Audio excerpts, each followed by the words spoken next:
ஆண்டவராகிய இயேசு கிறிஸ்துவினை நாம் மையப்படுவதாக இந்த நாளிலும் உங்களை யாவரையும் பார்ப்பதிலே மிகுந்த சந்தோஷம். We are in a series of fruits of the Spirit, learning the fruits of the Spirit. கலாத்தியர் 5ஆம் அதிகாரம் 22-23 வசனம் தான் அது கீ வேர்ஸ். இது உங்களுக்கு பிரயோஜனமாக இருக்கும் என்பதில் எந்த சந்தேகமில்லை, நான் விசுவாசிக்கிறேன். இந்த தொடர்ந்து கவனிங்க, ஆண்டவர் உங்கள் வாழ்க்கையில் பெரிய காரியங்களை செய்வார். ஸோ ஃபர்ஸ்ட் இன்ட்ரடக்ஷன் பார்த்தோம், த லைஃப் தட் பேர் fruits. Fruit is nothing but a character. நான் ஏன் மறுபடியும் சொல்கிறேன்னா உங்களுக்கு அது மைண்டில் உட்காரும். அப்போ தான் ரெண்டாவது முதல் ஃப்ரூட்டை பார்த்தோம், தட் இஸ் லவ். அதுக்கு இன்னொரு பேர் நான் சொன்னேன், ஃபவுண்டேஷன் ஃப்ரூட்னு சொன்னேன். If love is missing in R life, every thing is missing. அதனால் நான் வெறும் கிறிஸ்தவன் சொல்கிறதுனால ஒரு பிரயோஜனம் கிடையாது. அப்போது இதில் இருக்கிற 9 கனியுமே முக்கியம்தான். அடுத்து என்ன கனி, அதுதான் இன்றைக்கி பார்க்க போகிறோம். அன்பு, சந்தோஷம். ரெண்டாவது சந்தோஷம். நீங்கள் இருக்கிற இடத்துல I want you to repeat it after me. சொல்லுங்கள், சந்தோஷம்.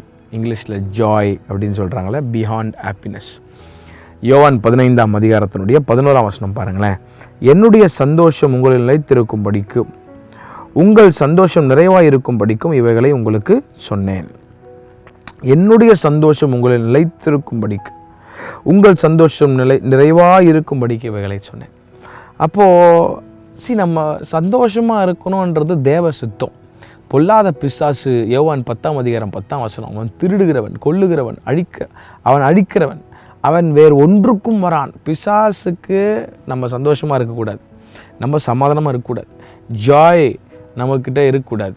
அது அவனுடைய வேலையை திருடுகிறவன். அப்போ ஒரு இடத்துல சந்தோஷமாக இருக்குதுன்னா அவனுக்கு பிடிக்காது, திருடிடுவான். அப்போ ஆண்டவர் சொன்னார், நான் அவைகளுக்கு ஜீவன் உண்டாகவும் அவைகள் பரிபூர்ணப்படவும் நான் வந்தேன் அப்படின்றார்.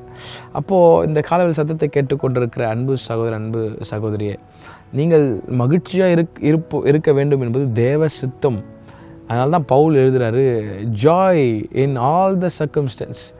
சந்தோஷமாக இருங்கள் என்று சொல்லுகிறேன், சந்தோஷமாக இருங்கள் என்று உங்களுக்கு மறுபடியும் சொல்லுகிறேன். Joy is not based on circumstances but on Christ. நான் திரும்பி I want to repeat it after. நான் மறுபடியும் சொல்ல விரும்புகிறேன், I want to repeat that again. Joy is not based on circumstances but on Christ. சூழ்நிலைகளை வைத்து வருவது சந்தோஷம் அல்ல. சந்தோஷம் இயேசுக்குள் இருக்குமானால் அது நிறைவாக இருக்கும் என்று வசனத்தில் நாம் பார்த்தோம். என்னுடைய சந்தோஷம் உங்களில் நிலைத்திருக்கும்படி உங்கள் சந்தோஷம் நிறைவாக இருக்கும்படி. It is not based on சுற்றி நடக்கிற காரியத்தை வச்சு இல்லைங்க. அப்போது உங்கள் சந்தோஷம் கிறிஸ்துவுக்குள்ளே அது சேஃபாக இருக்கணும்னு ஆண்டவர் விரும்புகிறார். Joy is not based on circumstances but on Christ. எல்லா சூழ்நிலைகளிலும் நம்ம சந்தோஷமாக இருக்க நாம் பழகணும். அதுதான் இந்த ஃப்ரூட் ஆஃப் ஸ்பிரிட்டில் நம்பர் 2, ஜாய். எல்லா சூழ்நிலைகளிலும் பவுல் சொல்கிற எல்லா சூழ்நிலையிலும் நான் மனரம்யமாக இருக்க நான் கற்றுக்கொண்டேன். Joyful spirit. அப்போ எல்லாம் ஒரு பிரச்சனை நடந்த உடனே அப்படியே சோர்ந்து போகிறதில்ல, ஒரு இழப்பு நடந்த உடனே சோர்ந்து போகிறதில்ல. இந்த ஆவியானவர் உங்களுக்குள்ளே இருந்தார்னா, நித்திய ஜீவ ஊற்றாகிய இந்த ஆவியானவர் உயர்விலும் தாழ்விலும் மரணத்திலும் எப்பேற்பட்ட சூழ்நிலை வந்தாலும் இந்த ஜாய் உங்களுக்குள்ளே அவர் தந்துகிட்டே இருப்பார். அப்போது இன்றைக்கி நிறைய பேர் எனக்கு சஃபர் பண்ணுறாங்க சந்தோஷம் இல்லாமல். இன்றைக்கி ஆவியானவர்கிட்ட கேட்க போகிறீங்க, ஆவியானவரே இந்த சந்தோஷம் எனக்குள்ளே நிறைவாக இருக்கிறதுக்கு எனக்கு கிருபை தாங்க அப்படின்னு நம்ம ஆண்டவர்கிட்ட கேட்கும் போது, ஆண்டவர் உங்கள் வாழ்க்கையில் அவர் நிச்சயமாய் பெரிய காரியங்களை செய்ய அவர் போதுமானவராக இருக்கிறார். So joy is not based on the circumstances but on Christ. எல்லா சூழ்நிலைகளிலும் மன ரம்மியமாக இருக்க நம்மை நாம் அர்ப்பணிப்போம். Joy, it is a decision, it is not a reaction. நான் மறுபடியும் சொல்கிறேன், Joy is a decision, not a reaction.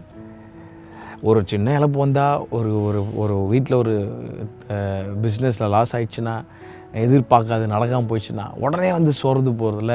அப்போ என்ன பிரச்சனைனா, ஆவியான ஊருக்குள்ளே நிலைத்திராத ஒரு வாழ்க்கை அது குறிப்பிட்டு காட்டுது. ஏன்னா ஆவியான ஊருக்குள்ளே நிலைத்திருந்தீங்கன்னா, அதான் வசனம் சொல்லுது, என்னுடைய சந்தோஷம் உங்கள் நிலைத்திருக்கும்படிக்கு உங்கள் சந்தோஷம் நிறைவாக இருக்கும்படிக்கும் இவைகளை உங்களுக்கு நான் சொல்லுவேன். அப்போ ஆண்டர்கிட்ட கேட்க போகிறேன், ஆண்டர் நான் உங்களுக்குள்ளே நிலைத்திரும். அவருக்குள்ளே நிலைத்திருக்குன்னா என்ன, வேர்டு நமக்குள்ளே இருக்குமா? You get it what I'm trying to put up in your mind. Joy is not based on the circumstances. It is on Christ himself. அப்போ அவருக்குள்ள நிலைத்திருக்கிற ஒரு ஜீவியம். இன்னைக்கு காலையில் கேட்க போகிறீங்க, ஆண்டவரே நான் எப்போவுமே உங்களுக்குள்ள நிலைத்திருக்கணும் ஆண்டவர். சில பேர்லாம் சொல்லுவாங்க, இன்றைக்கி என்ன ஆச்சுன்னே தெரில, என் மைண்டே ஒர்க் அவுட் ஆக மாட்டேங்குது. அப்போது உங்கள் மைண்டு, உங்களுடைய ஹார்ட்டு எல்லாம் கிறிஸ்துவுக்குள்ளே இருக்கும் போது ஜாய் ஆட்டோமேட்டிக்காக தருவார். பதற்றமான சூழ்நிலையிலையும் உங்களுக்குள்ள சமாதானத்தை தந்துகிட்டே இருப்பார், சந்தோஷத்தை தருவார். அப்படிப்பட்ட இன்றைக்கி ஜீவி வேணுமா? இன்றைக்கி ஆண்டர்கிட்ட கேளுங்க, ஆண்டவரே நான் உங்களுக்குள்ளே நிலைத்திருக்கிற ஒரு ஜீவி எனக்கு தாங்க. I want experience these fruits of spirits inside my life. இந்த கேரக்டர் எனக்கு தாங்க. எல்லா சூழ்நிலையும் மனரம்மியமாக இருக்க எனக்கு கற்றுத்தாங்க. கேட்கும்போது ஆண்டவர் நிச்சயமாக உங்களை பிளஸ் பண்ண அவர் போதுமானவராக இருக்கிறார். ஹேவ் வெரி பிளஸட் டே. கர்த்தர் தாமே உங்களை அவர் ஆசீர்வதிப்பாராக. ஆமென்.